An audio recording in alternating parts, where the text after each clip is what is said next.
Today we have the next class with Lina. We study Sanskrit together. We are reading the book which is called The Cambridge Introduction to Sanskrit. And in the beginning of our class, let's try to remember what we did in our previous class. What do you remember? Hello, everyone. On our previous class, uh, we discussed a topic, why should we learn Sanskrit? And the author of this book considers Sanskrit one of the most important. Sanskrit is very important for those who is interested in India's culture, also in yoga, and for those who want to understand the meaning of ancient books without any mistakes from translation, because Sanskrit is a very difficult language, and when we try to translate, we can lose some part of meaning of the text. If, for example, if we translate to English or maybe to Russian, we can lose some part of meaning. And if we want to understand whole meaning of some text, we should better read it in the original language. And this book that we are going to read and learn is based on two principles. The first one is minimizing of memorization, but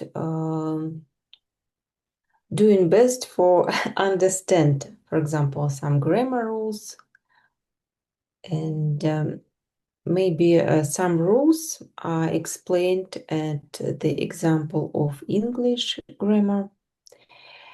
And the next principle of this book is using different texts. Unfortunately, today we can say that nobody uses Sanskrit for everyday communication. That's why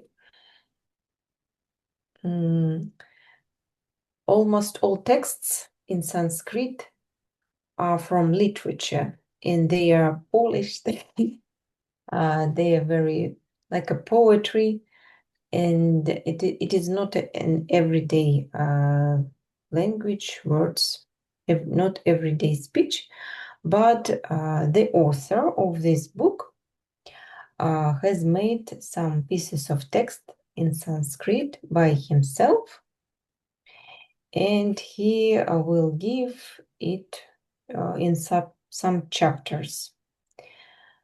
And when we read some texts, this is the way we can understand the grammar or pronunciation or some vocabulary better, I think.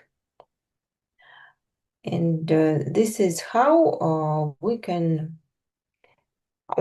He also said that English and Sanskrit are a little bit similar to each other because they are made from one language, ancient language, Proto-Indian. Oh, sorry. Proto-Indo-European. Proto-Indo-European. That is why we have some similarities, similar things in these two languages.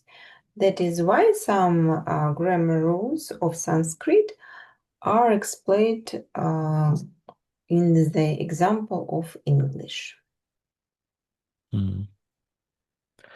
Yeah, it was all the good sides of studying Sanskrit. But do you know any downsides, maybe just for fun. Maybe there is a downside. Mm.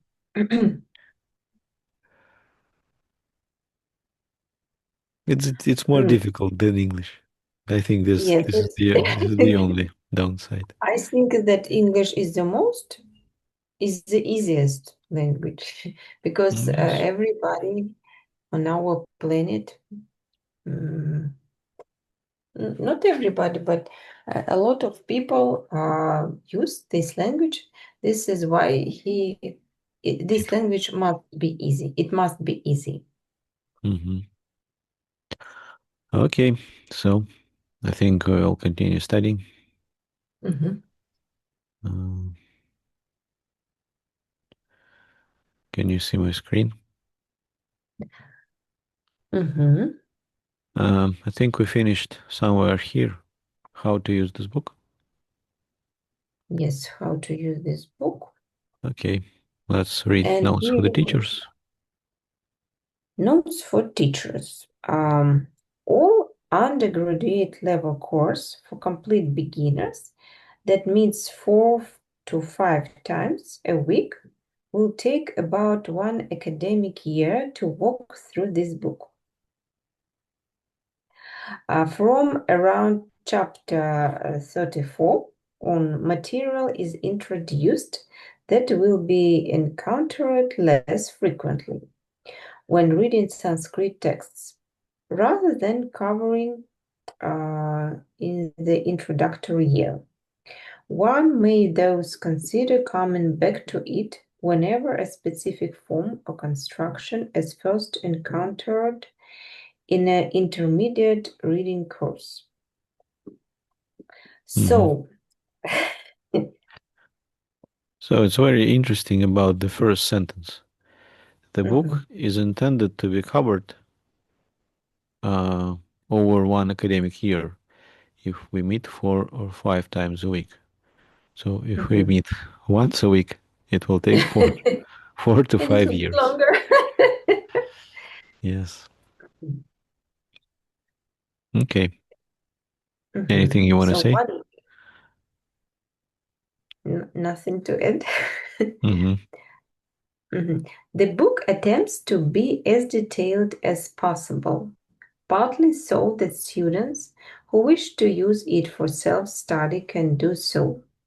If you are trying to save in class time, consider presenting only the necessary care of a topic and having your Core. students read Mm-hmm.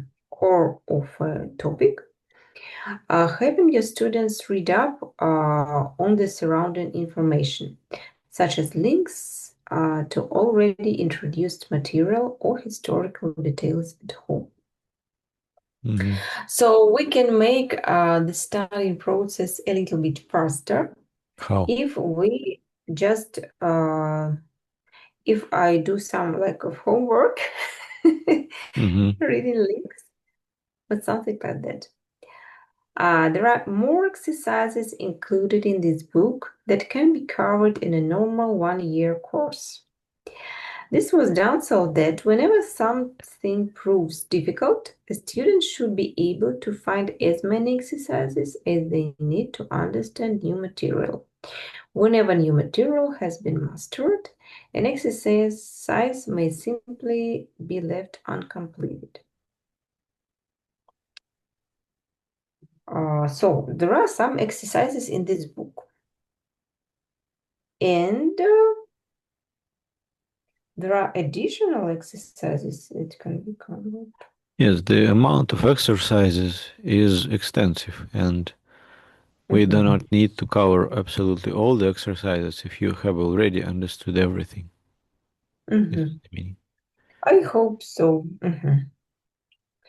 The readings at the end of each chapter from chapter 6 on were chosen so as to introduce students to actual Sanskrit, to represent a fair variety of genres. Mm-hmm. Some had been omitted because their language would have been too challenging for students in their first year, and to be self-contained and interesting in the other right.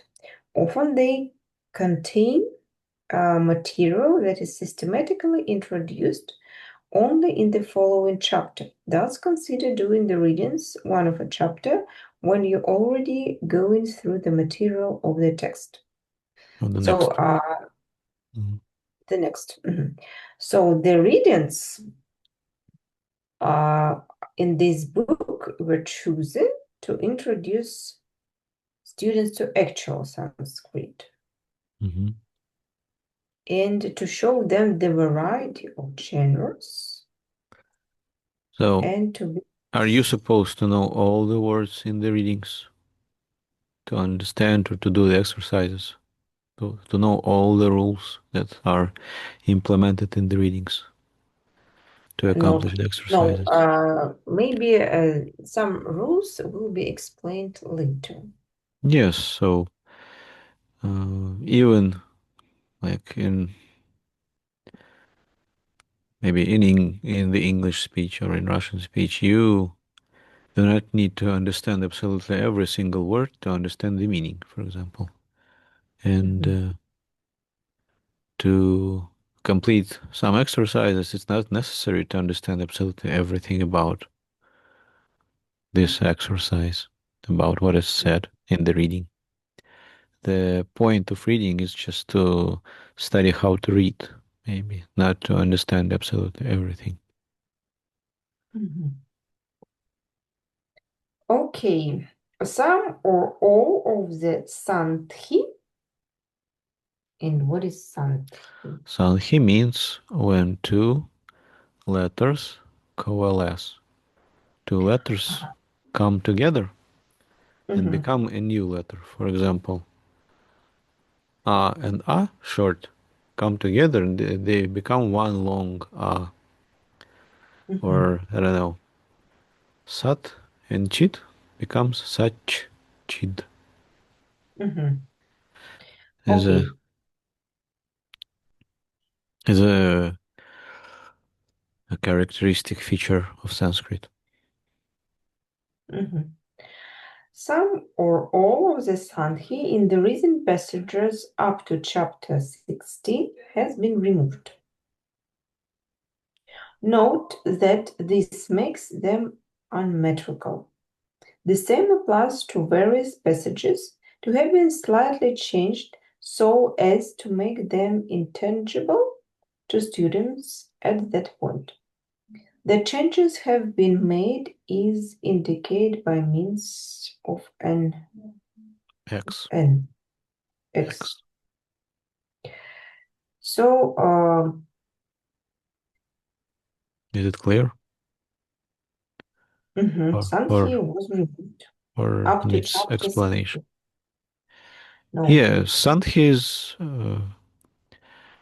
um usually when I listen to Sanskrit speakers, usually they speak without Sandhis.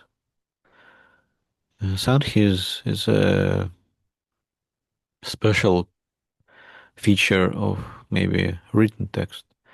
People can speak with Sandhis, but usually they speak without them because it's difficult to join letters in some special way in your head when you speak fast. People usually speak without Sandhis. Mhm. Um, Okay. what Sandhis in particular are, we will study, of course, later. But Sandhi is a special feature of Sanskrit uh, because letters change when they combine together. Just it's a thing in Sanskrit that make it even more difficult to study. It's, one of the things that's why it is difficult to understand uh, when you, for example, listen to some ancient treatise. If the treatise was without Sanhis, and if you listen to it, it would be easier to understand. But Sanhis make it more difficult to understand. But usually, when Sanskrit speakers speak Sanskrit, they don't use Sanhis. maybe for ease of understanding also. And meter. Meter is a feature of Sanskrit. Like in Russian, we have yam, harey, and so on.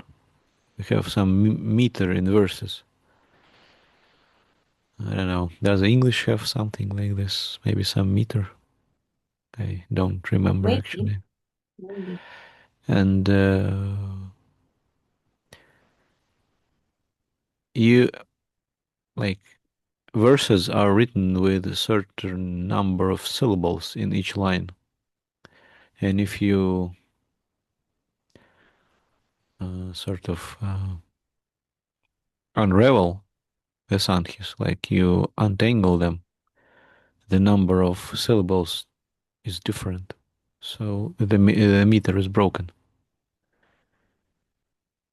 And it is more intelligible for the students, but uh, it's not what the original Vitis may say. So is it clear now? Yes. Mm-hmm. The Okay. book introduces students to Devanagari. The script Sanskrit is written in right at the start, and then gives them 7 chapters of parallel use of Devanagari and transliteration to familiarize Familiarize. familiarize Familiarize. themselves with the script properly. To make sure no form is misread, and Misread. because the Mhm. misread, and because there are textual additions solely in transliteration that the students may wish to use later on, both reference grammar and vocabulary in Appendix the Third are given in transliteration. So what is transliteration? What do you think? Uh, Transliteration is when we use another language but our letters. Basically, yes. So which language is used here for transliteration in this book? What do you think? English? English, yes. Maybe English letters, Latin letters, the same. For example, the word Devanagari you see here is Mhm, transliterated. mhm. It has like a long A, long E, and all other letters are like normal English letters. But what happens after chapter 6? After chapter 6, there will be parallel use of Devanagari and transliteration. Devanagari and 6 or transliteration. 7? It gives them 7. Da, da, 7 da, da. chapters, maybe. 7 chapters. Hmm. So after that, it means no transliteration, only the original script. Yes. Parallel use of transliteration and Devanagari. And after that, maybe there will be no transliteration, only the original script, Devanagari. Mhm. Yes? Um, Any questions?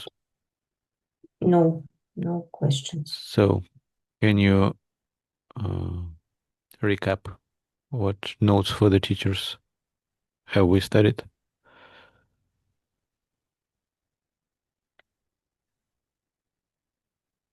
So it will take a year to study Sanskrit using this book if we have everyday classes. Almost, yes. Uh, Hmm. but we can make this process faster if we study only core material and students read something at home. Um, so we have a lot of reading Hmm. with actual Sanskrit and representing a variety of genres. Hmm. Uh, Did you understand what the sandhis are? um, composed, Yeah, like not sounds, composed but letters. composed letters are not used. They are removed in order to make it more understandable. But Hmm. we can lose matter, makes the text unmetrical because of Unmetrical. Yes, removing it doesn't really matter if it's unmetrical. Meter is something of of a really high poetry. level. Like poetry is really high level. We don't really Mhm, need that in the beginning. We mhm, will be satisfied with prose, I think. mhm. And as for script, uh, there is a parallel use of Devanagari and transliteration by English letters. Hmm. Notes for students. Let's read next. Like a complex matter, Sanskrit is best studied with a teacher. While it is recommended that this book be used in a classroom context, it has been written specifically so that it can be used for self-study. If you do the latter, the most challenging element will be pacing and motivating yourself. Ideally, you should set yourself a certain topic to work through a given day. But if the possible open-endedness of this discourages Open-endedness. open-endedness of this discourages you, set yourself a time to go instead. Decide to walk for 45 minutes or on a busy day for 20 minutes. The most important thing is to go on and work continuously. You can do more in 15 minutes of focused work than you might think. Hmm. So the first problem, the main problem of self-education, self-studying Sanskrit is lack of motivation, maybe, and if we study without teacher, we must be disciplined person Hmm. and spend 20 to 40 minutes a day to continue studying. So, what motivation can there be if you are studying it yourself? Like, let's say I don't exist. You study it yourself. What motivation can you have? Where can you get it?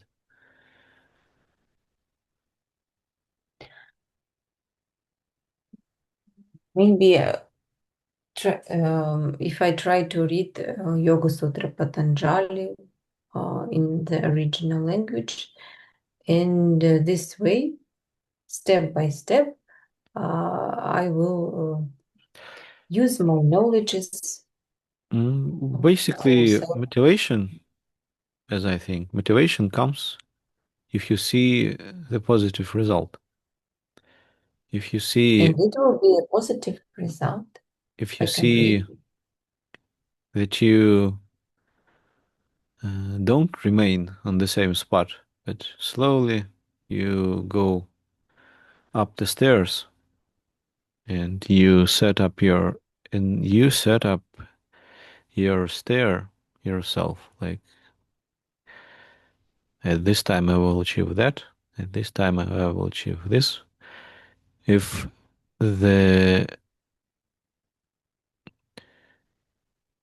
goal has certain steps to be taken, then the goal becomes more achievable. Like if you have certain steps that you should make to achieve it, and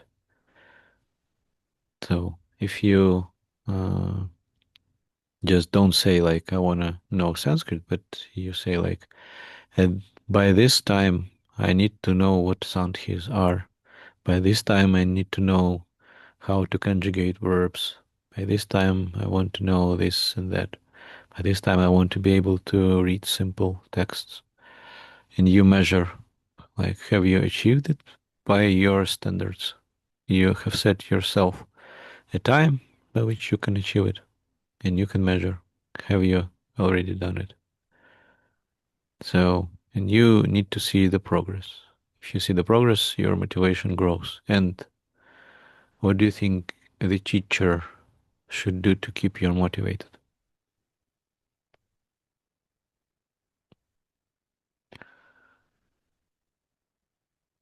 What should a teacher do, for example?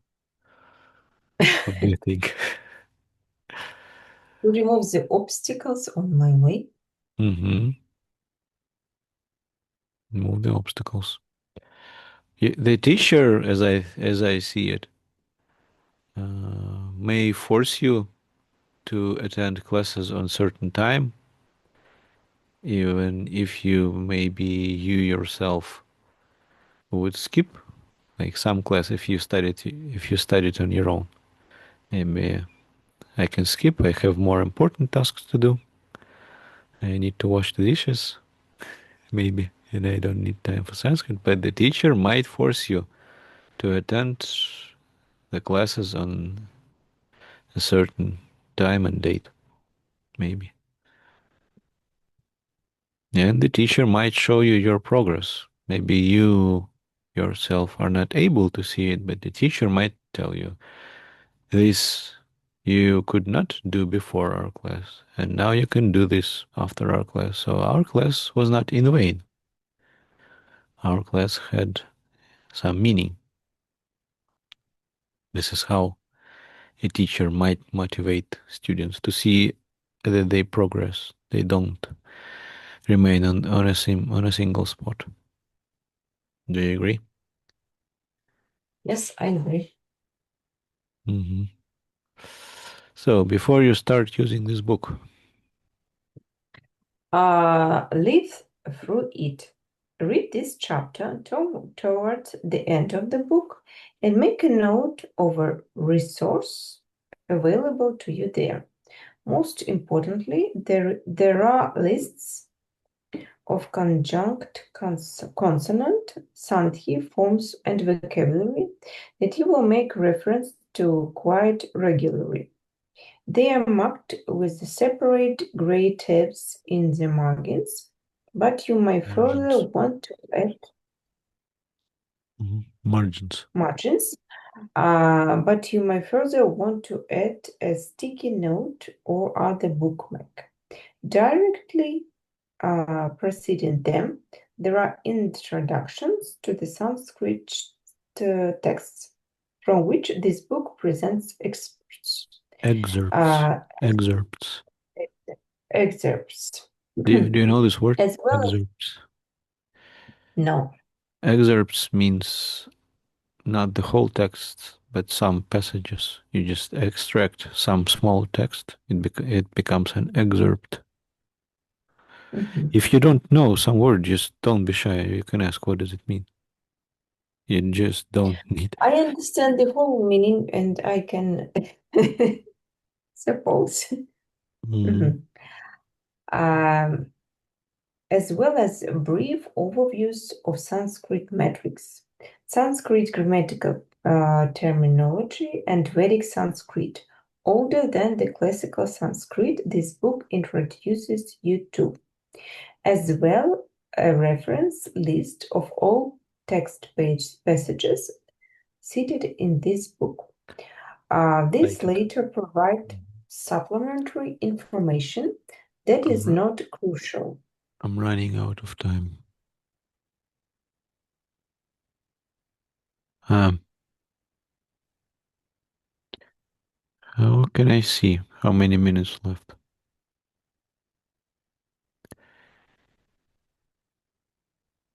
Hmm. It tells me when half an hour is gone, and I have 40 minutes. Yes, entirely. Oh, we will finish at a logical step, not just abruptly. You just need to continue.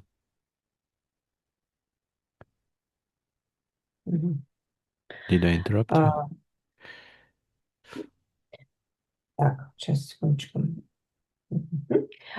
This later provides supplementary information that is not crucial, but well worth knowing about.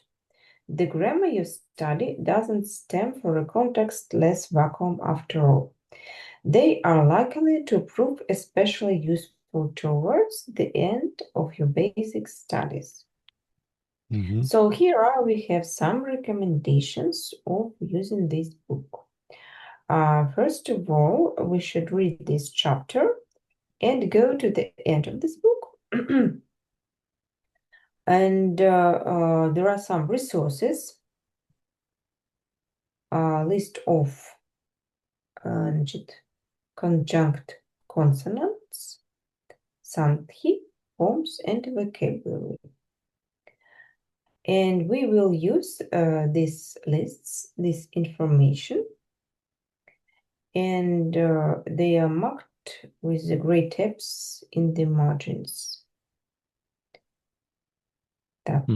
Maybe we will see those margins, and maybe we will see what does it mean, gray tabs, somewhere in the future.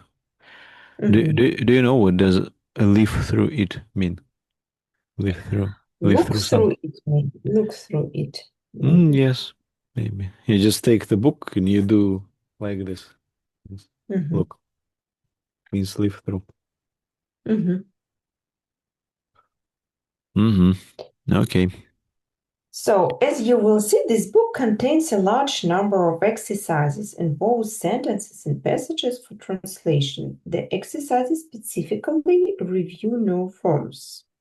The sentences show you new material in context. The passages are meant to ease you into reading, translating longer texts, and to expose you to a variety of Sanskrit literary genres and sources. It is not necessary to go through all exercises, etc., before continuing on the next chapter. Instead, you may find it helpful to return to remain exercises before a text or when reviewing a test or reviewing material at any later stage. So in this book, we have exercises, sentences, and passages for translation. And we do not need to do it all. But we can return before making some tests and to that information. So if we think that information is quite clear to us, we can proceed to the second chapter, and maybe in some time we will return back and do some exercises. In the future, okay. So this is the end of our first part. Now you need to create your own Zoom meeting and give me the link. Okay. Let's continue. Let's continue.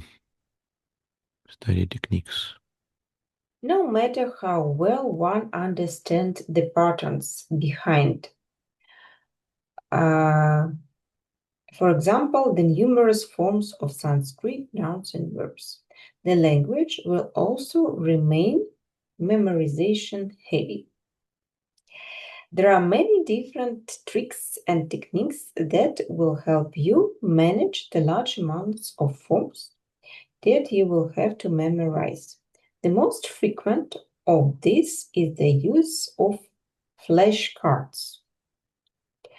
Write a Sanskrit word on one side and its translation on the other. Go through the cards and keep those that you have trouble with in an extra pile. Go through the extra pile repeatedly, putting cards into the first pile as they become familiar. Do this until none of the extra pile is left. If you find this method effective, make flashcards also for noun or verb endings or to learn the characters of the Devanagari. See the section in the Cambridge Introduction to Sanskrit website below for online flashcards. This is a good method, and I use it with my children to study chemistry, different elements Mm-hmm. also. Mm-hmm. When you memorize words for corporeal things, such as horse or an army or a village, create a mental image of this thing as you say the Sanskrit word aloud. Recite forms out loud from to a bottom of a table, bottom to top, left to the left, right to left, and left to right. If you are a chess player, go through a table of nouns, forms, etc., following, for example, the knight's move. Two Do fields you know what it means?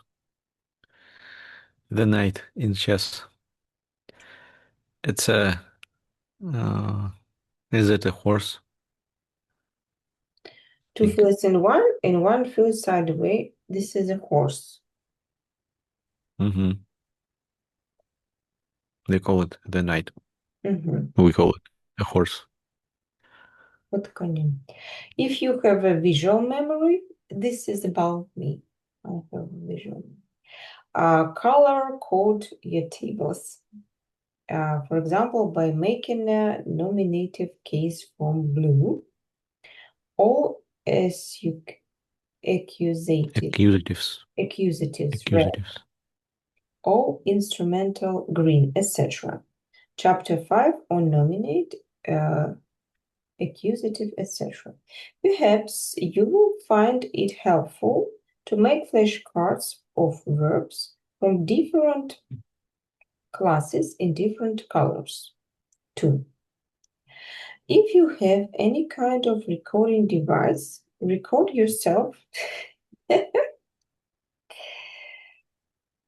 You just record yourself reading out a table of a list of vocabulary and listen to this recording a couple of times. Small notes put up on a bathroom mirror work Mm-hmm. surprisingly well. Some people prefer memorizing just a set of grammatical endings. Others find it easy to memorize a whole set of noun or verbs forms. Yet others like to memorize examples, phrases, or sentences that contain the forms in question. Find out which one works best for you and use it. So here we have some secrets of memorizing information. Um, we should choose an appropriate way for us. As for me, I have visual memory, and perhaps I will use color code and notes Mm-hmm. up on my bathroom mirror, maybe. When you studied English, did you use some techniques or you didn't? Maybe Um, in the past, maybe at school, at a university. When I studied English, there were a lot of words that I had to memorize, and I just read them in a list and posted this list in front of me, like in front of my computer, somewhere. And I was watching those words all the time. it is easy for me to learn words in some songs with the help of music, because if I add some melody to words, this is the way I memorize it very fast and very deep. Hmm. That's why different songs are very good for learning foreign language. Yeah, it's very interesting thing here. Create a mental image of the thing, as you say the Sanskrit word aloud. Means not a Russian word. You should imagine the thing itself. Like it's like if we use a Russian translation in the middle, the path becomes not what it's supposed to be like. The path should be between a Sanskrit word and an image or the action, like some, if you were talking about a verb. So you should try to memorize the translation only after you have tried to guess the meaning yourself. For example, Mhm. uh, I don't know, if I say, I don't know, Schwan, I say, like, woof, woof, woof. What is this animal? Woof, woof. Oh, You should, no, it's just a barking animal. ah. Mhm. First first you guess, and then you hear the translation. Not first you hear the translation and then you try to remember the translation. It's just first you need to understand the meaning, and after you get the meaning, you make it more precise by translation, Mhm. more clear by translation. For example, I don't know, if I show you a picture of I don't know, of an animal. First, you try to guess what this animal is by the picture, and only after that, I give you the translation. And you know the translation yourself, maybe. And so it's very important to create a mental image of this thing. Image, not the translation itself. So finally, don't attempt. Mhm. Don't Don't attempt attempt to to. memorize too many words or forms at once. Set aside 10 minutes to study 10 words. 10 minutes, 10 words. Or 15 to Easier study. said than done, as they say. Mhm. Or 15 to study 10 new words and review 10 you studied last time. Do this again for 10 new words later in the day. When I teach English, usually I give 4 or 5 new words, like throughout the class, like 1 hour class. So it's unrealistic to study 10 words in 10 minutes. Mhm. So we have finished reading, but we have not finished the lesson. Mhm. I will show you one thing. I should give you the No, don't give me ah, anything. mhm. Demonstration. Ah, yes, of course. Так, а как это сделать? Сейчас я... Так, а что нужно делать? Инструмент Make организатора? make me a host. Ага, дополнительно. Вот. Mhm.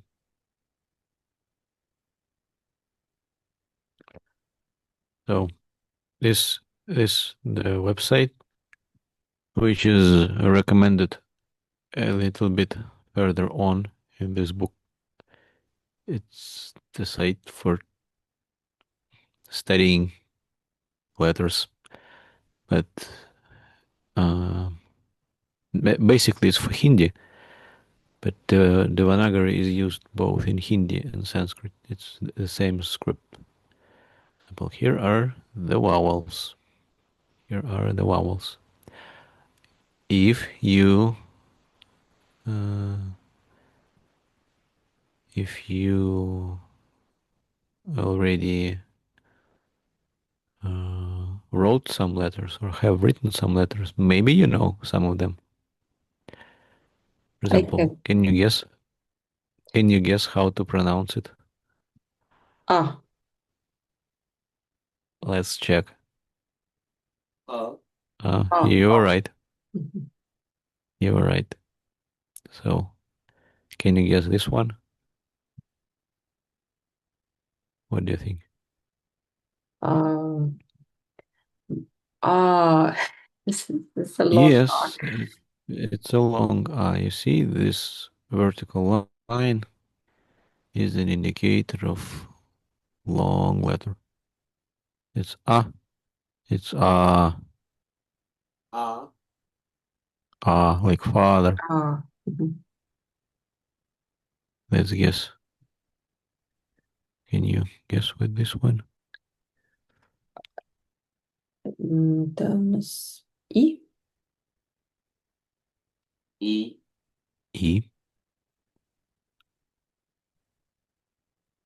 What And do you think this is? this is a long E.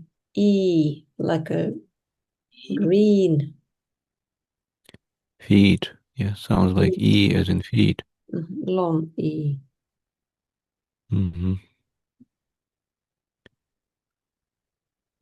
Mm-hmm.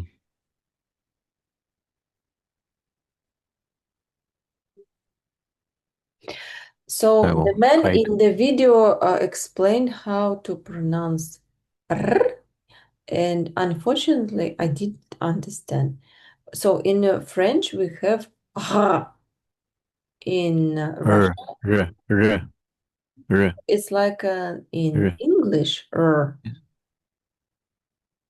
So Not R. R, R, R, R, R. it sounds like in Russia, in We French, or in English. we have R in Russian. R. And R. R, R, R.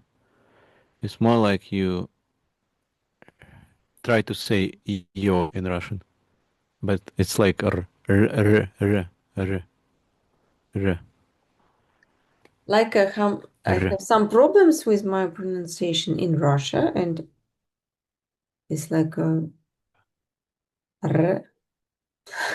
Не поняла ничего. No, not R. R, R.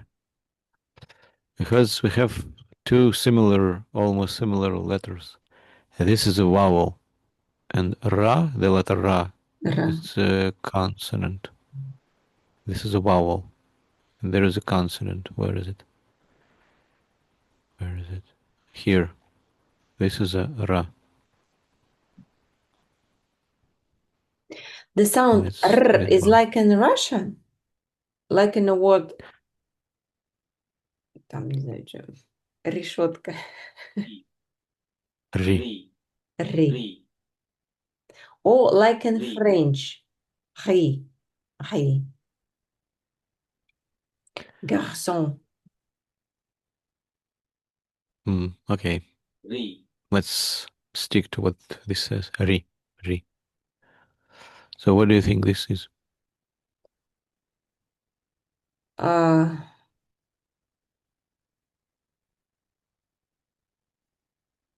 A, I. U. Или U. U. And this is This one. U. U. Like a spoon.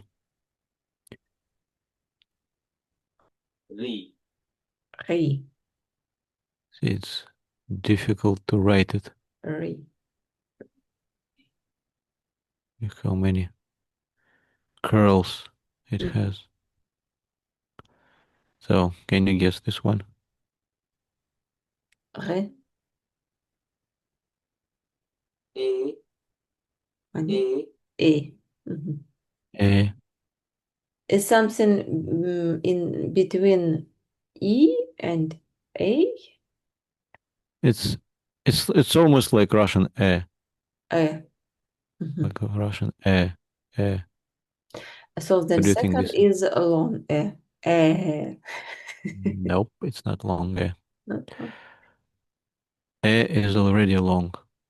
Uh-huh. There is no short eh. It's a no. It's a mistake. It's I. No, I. it's not wrong. Mhm. I don't know. It's a strange program. Mhm. It's I. I.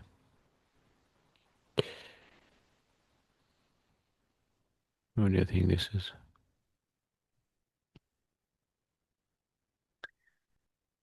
What Russian vowels do you know which are left? O. O. O. And Mhm. this one? And this is O. Long O. This is ow. Ow. No, this is ow. Ow. No, Mhm. there are two And where is mistakes here. And ow? Ow. Ow. Silent. Silent. Om. it's there is no letter ow. Mhm. It's a sign. It's like a So what? a i i u u r e I o ow. Can you read? A. A. I.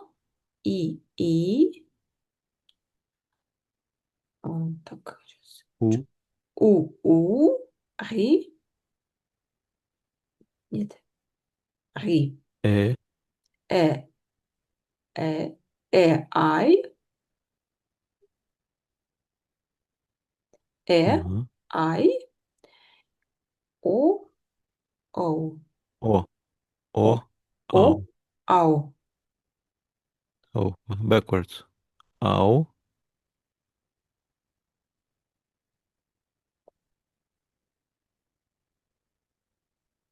What is this? О. It's o О. It's like o. English O.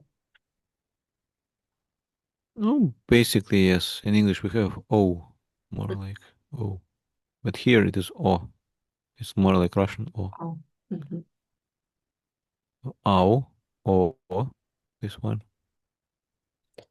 Ай. this one. А, Сейчас.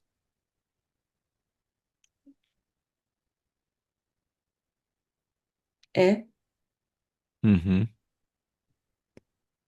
Ре. Mm-hmm. Re. Ре. This one. Так, это у нас У. This one. У. И. И. А. А. Mm. Now I pick random letters and you say it. Ай. Ре.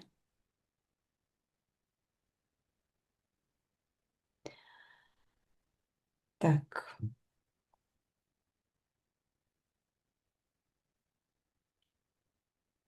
Так. У. Mm-hmm. А.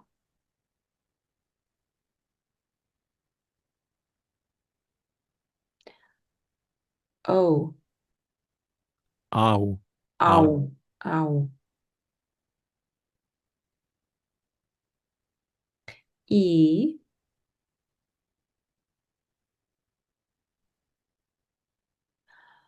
А.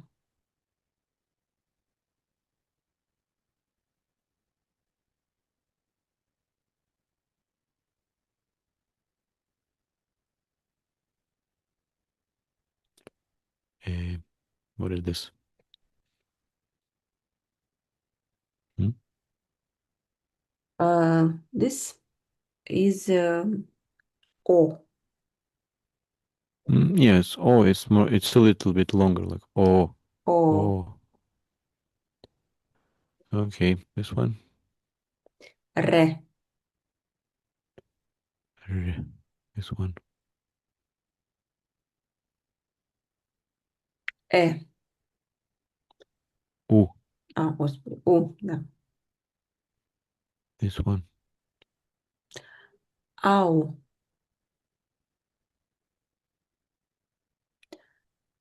Это у нас И. Eh. Ой, нет, нет. Господи, да. Это Eh. Э. Mm-hmm. This one. И.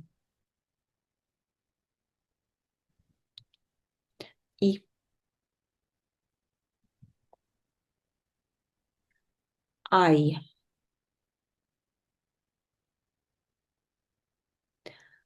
U. Well, I can say you know all the vowels now. You're making good progress. Okay, I think 1 hour is gone.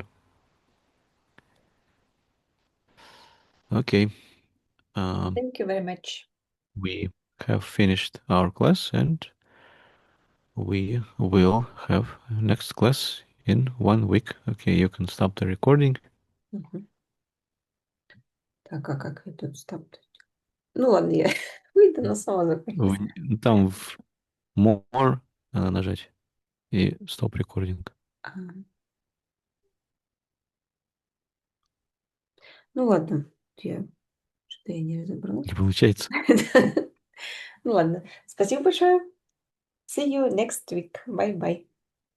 Okay, see you too. Bye-bye.